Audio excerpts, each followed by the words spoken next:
сайн байна уу марлаа байна. Сайн уу? Нин үү? 7 хоногт 2-оос дээш удаа түргөөл хэрэгэлдэг байх юм бол хэрэгжилж ин да найзуудаа. Энэ та нарын биед ямар сүлнөр үзэж мэдэж гинэ үү? Шинэ 7 хоногийн минь марлаа байна. За, өнөөдөр хэдүүлгийн хамгийн сайн мэддэг түргэн хоолны талаар ярина. Тэгэхээр та хэд маань ойрдоо түргэн хоол хэрэгжилж байна. Тэгээ бас яг таны хэрэгжилж байгаа түргэн хоол таны биед ямар сүрэн нөлөө үзүүлж байгааг та мэдэх үү?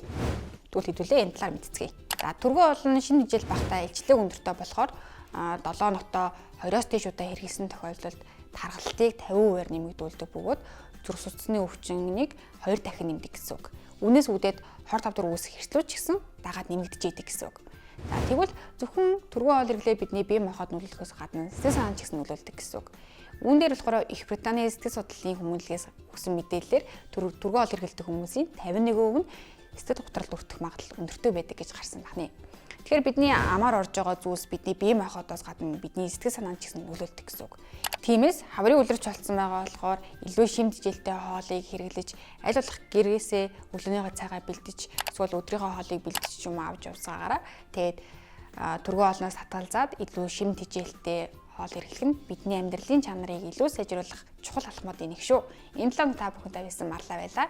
Эх 7 хоног уулзлаа. Түр баяртай.